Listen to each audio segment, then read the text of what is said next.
నమస్తే, welcome to Suman TV. నేను మీ విష్ణు. ప్రస్తుతంతో పాటు AMFI registered mutual fund distributor Bonigala Solomon గారు ఉన్నారు. వారితో మాట్లాడదాం. నమస్తే సాల్మన్ గారు. నమస్తే అండి విష్ణు గారు. సార్, ఈక్విటీ లేదా షేర్స్ అంటే ఏంటి? షేర్స్లో కాకుండా ఈక్విటీ మ్యూచువల్ ఫండ్స్లో ఎందుకు ఇన్వెస్ట్ చేయాలి?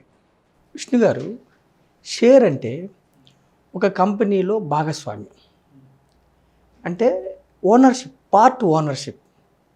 ఇప్పుడు ఏదైనా ఒక కంపెనీ వాళ్ళ యొక్క వ్యాపార భాగస్వామ్యాన్ని విస్తరించుకోవడం కోసం వాళ్ళకి డబ్బు అవసరం అవుతుంది, మూలధనం అవసరం అవుతుంది. వాళ్ళ దగ్గర కొంత డబ్బు ఉంటుంది, ఇంకా విస్తరించుకోవడం మూలధనం అవసరం అవుతుంది. అప్పుడు వాళ్ళు ఏం చేస్తారంటే SEBI, securities exchange board of India దగ్గర పర్మిషన్ తీసుకుని, మేము ఇన్ని షేర్స్, ఒక 100 కోట్లు షేర్స్, ఒక 50 కోట్లు, లేదంటే ఒక 10 కోట్ల షేర్లు, ఇన్ని కోట్ల షేర్లలో ప్రమోటర్ వాటా, అంటే ఎవరైతే కంపెనీ స్థాపిస్తున్నారో వాళ్ళని ప్రమోటర్ అంటారు. మా వాటా ఇంత, ప్రజలకి ఇన్ని షేర్లు మేము ఆఫర్ చేయదలుచుకున్నామని పర్మిషన్ తీసుకుంటారు. ఒక షేర్ వాల్యూ, ఒక రేటు కంపెనీ యొక్క వాల్యుయేషన్ బట్టి డిసైడ్ చేసి సెబీ ముందు అప్లికేషన్ పెడతారు. ఆ షేరు, ఏ షేర్ అయినా సరే 10 రూపాయల ఫేస్ వాల్యూ దగ్గర మొదలవుతుంది విష్ణు గారు. అయితే ఆ షేరు అయితే ప్రీమియం యాడ్ అవుతుంది, లేదా డిస్కౌంట్లో వస్తుంది, లేదా 10 రూపాయలు ఫేస్ వాల్యూలో. ఒక కంపెనీ వాల్యుయేషన్ బట్టి అది డిసైడ్ చేస్తారు. సెబీ పర్మిషన్ ఇచ్చిన తర్వాత ప్రజల ముందు యాడ్ ఇస్తారు. ఆ కంపెనీ, మేము మా కంపెనీలో వాటా ఇవ్వదలుచుకున్నాం, మీరు అప్లై చేసుకోవచ్చు అని యాడ్ ఇస్తారు. అప్పుడు ప్రజలు అప్లై చేసుకుంటే ఇన్ని షేర్లు, మినిమం ఇన్ని షేర్లు అప్లై చేసుకోవాలి, 10, 15, 20 ఈ పీరియడ్లో మీరు అప్లై చేసుకోవాలి అని మనకి యాడ్ ఇస్తారు. ఆ టైంలో ప్రజలు షేర్స్కి అప్లై చేసుకోవచ్చు. అయితే ఎవరైతే షేర్ కావాలి, షేర్ కొనాలనుకుంటారో వాళ్ళకి కంపల్సరీగా డీమ్యాట్ అకౌంట్ ఉండాలి. డీమ్యాట్ అకౌంట్ ద్వారా మాత్రమే షేర్లు కొనవచ్చు లేదా అమ్మవచ్చు.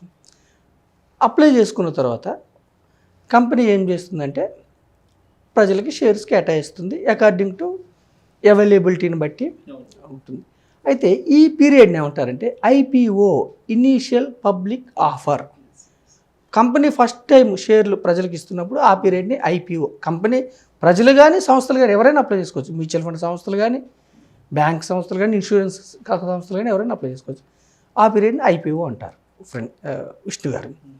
కొన్ని రోజుల తర్వాత ఐపీఓ పీరియడ్ అయిపోయిన తర్వాత ఆ యొక్క స్టాక్ మార్కెట్లో లిస్ట్ అవుతుంది. స్టాక్ మార్కెట్ అంటే ఏంటి?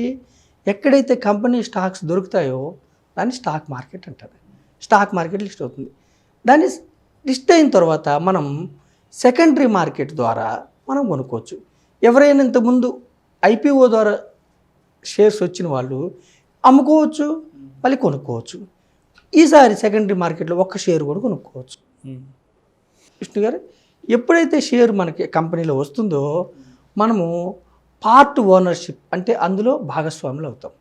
ఎప్పుడైతే ఆ కంపెనీలో భాగస్వాములు అవుతామో షేర్ హోల్డర్స్ కొన్ని రైట్స్ ఉంటాయి. ఏం రైట్స్ అంటే ఆ కంపెనీ తీసుకునే కొన్ని నిర్ణయాల్లో ఓటింగ్ రైట్స్ వస్తాయి.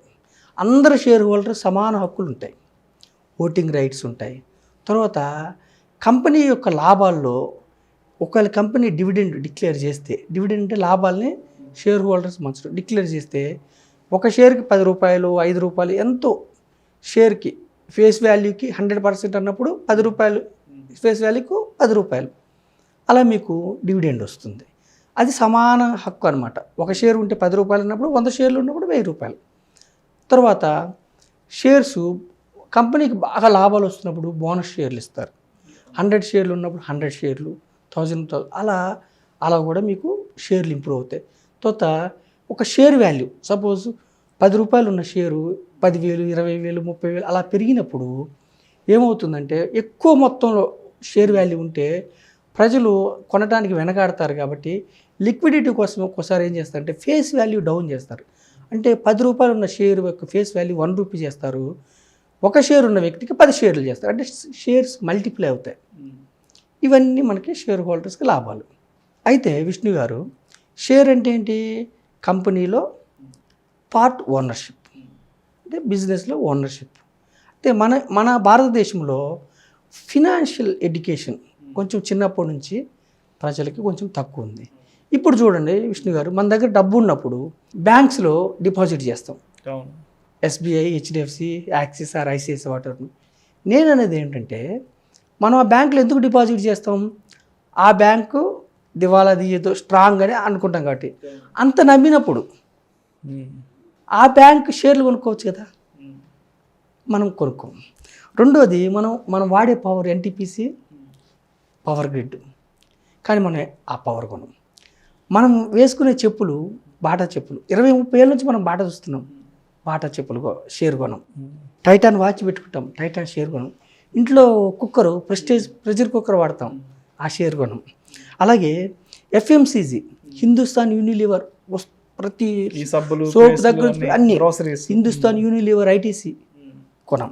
తెలియక మనం పొద్దున్న లేస్తే హెచ్పిసిఎల్, బీపీసీఎల్, ఐఓసి, గ్యాస్ కానీ పెట్రోల్ కానీ ఆ షేర్ కొనం. Lack of knowledge. Hero Honda, Bajaj Pulsar కానీ, బైక్ కానీ, టీవీఎస్ సుజుకి కానీ, మారుతి, ఎల్ఎన్టీ, బజాజ్ ఫినాన్స్తో లోన్ తీసుకుని వాళ్ళు ఎవరు ఉన్నారా? ఎవరు లేరు. కానీ మనం ఆ షేర్స్ కొనం. తెలియక కొంతమందికి టైం లేక షేర్ అంటే ఎక్కడ కొనాలి, ఎక్కడ అమ్మాలి, ఏమైనా కంపెనీలో ఫ్రాడ్ అయితే మొత్తం పోతాయేమో డబ్బులు అంటే దానివల్ల. అయితే ఇంకోటి ఏంటంటే విష్ణు గారు, ఇప్పుడు మనలాంటి సామాన్య మానవులు ఒక షేర్ కొనాలంటే ఇప్పుడు ఎంఆర్ఎఫ్ షేరు 80,000, అలాగే Bajaj Finserv 14,000, Eicher motors 2,700, Maruti 7,000, Asian Paints 3,000, UltraTech 7,000. అంటే మీరు చూడండి, శ్రీ సిమెంట్ 30,000, 27,000. ఇప్పుడు ఒక వ్యక్తి ఎంఆర్ఎఫ్ షేర్ కొనాలంటే 80,000 కావాలి. అంటే పెద్ద మొత్తంలో మనం షేర్లు కావాలంటే పెద్ద మొత్తంలో కొనాలి. రెండోది అంటే ఒకే కంపెనీలో షేర్ కొంటే రిస్క్ ఉంటుంది. అవును, రిస్క్ ఉంటుంది కాబట్టి డైవర్సిఫై. అయితే మనలాంటి సామాన్య మానవులకి ఏ షేర్ కొనాలి, ఏ షేర్ ఎక్కడ కొనాలి తెలియదు కాబట్టి సామాన్య మానవులను కూడా ఈక్విటీలోకి తీసుకురావడానికి సెబీ ఏం చేసిందంటే మ్యూచువల్ ఫండ్ సంస్థలను స్థాపించింది. మ్యూచువల్ ఫండ్ సంస్థలకు అనుమతి ఇచ్చింది. ఈ మ్యూచువల్ ఫండ్ సంస్థలు ఏం చేస్తాయంటే, ఒక వ్యక్తి 1,000 రూపాయలు ఇస్తే కూడా ఎంఆర్ఎఫ్ షేర్లో కూడా అతని డబ్బుని ఇన్వెస్ట్ చేస్తారు, మారుతిలో కూడా ఇన్వెస్ట్ చేస్తారు.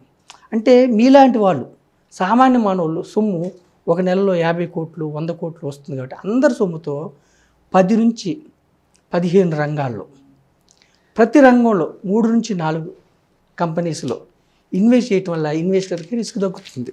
అంటే యాక్సెస్ అనేది బాగా ఈజీ అవుతుంది మనం ఆ పర్టికులర్ కంపెనీకి సంబంధించిన దాంట్లో పెట్టాలంటే. మ్యూచువల్ ఫండ్స్లో అయితే కరెక్ట్ విష్ణు గారు. మ్యూచువల్ ఫండ్స్లో ఈక్విటీ మ్యూచువల్ ఫండ్ అంటే షేర్స్లో ఇన్వెస్ట్ చేస్తారు. ఒక రంగం కాకుండా డైవర్సిఫైడ్ ఈక్విటీ మ్యూచువల్ ఫండ్ అంటే ఒక రంగం కాకుండా 10 నుంచి 15 రంగాల్లో, అంటే బ్యాంకింగ్ ఒక రంగం, ఫార్మా ఒక రంగం, ఐటీ ఒక రంగం, ఎఫ్ఎంసీజీ ఒక రంగం, ఇలా మోటార్ ఒక రంగం, ఇలా 10 నుంచి 15 రంగాల్లో ఇన్వెస్ట్ చేస్తారు. ప్రతి రంగంలో నుంచి 3 నుంచి 4 కంపెనీలు ఇన్వెస్ట్ చేస్తారు. దానివల్ల ఇన్వెస్టర్కి రిస్క్ తగ్గుతుంది. మ్యాక్సిమం 10%, 11% కంటే ఏ స్టాక్లో కూడా ఎక్కువ ఇన్వెస్ట్ చేయరు. అందుకనే ప్రధాన టాప్ 10 స్టాక్స్లో 40 to 50% ఇన్వెస్ట్ చేస్తారు. అందుకనే ఈక్విటీ మ్యూచువల్ ఫండ్స్ మనం ఇంట్లో కూర్చొని కూడా హ్యాపీగా 30 నుంచి 40 కంపెనీలో మనం పార్ట్ ఓనర్షిప్ తీసుకొని హ్యాపీగా రిటర్న్ సంపాదించుకోవచ్చు. అది equity mutual funds. Equity mutual funds వల్ల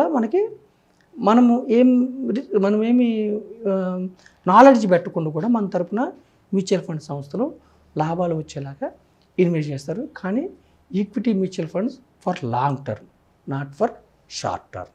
చాలా చాలా చక్కగా వివరించారు అసలు ఫైనాన్షియల్ ప్లానింగ్ అంటే ఏంటి. సో ఆ ఫైనాన్షియల్ ప్లానింగ్లో హెల్త్ ఇన్సూరెన్స్ అనేది ఎలా ఉండాలి, లైఫ్ ఇన్సూరెన్స్ అనేది ఎలా ఉండాలి, ఇవి రెండు కానీ చేసుకోకపోతే మన లాంగ్ టర్మ్ ఇన్వెస్ట్మెంట్స్ అనేవి ఎలా డిస్టర్బ్ అవుతాయి, ఎలా వాష్ అవుట్ అవుతాయి అనే విషయాల గురించి నిజంగా చాలా సవివరంగా వివరించారు సార్. థ్యాంక్ యూ విష్ణు గారు, మాకు ఈ అవకాశం ఇచ్చినందుకు మీకు సుమన్ టీవీ యాజమాన్యానికి కృతజ్ఞతలు. Thank you sir, thank you so much.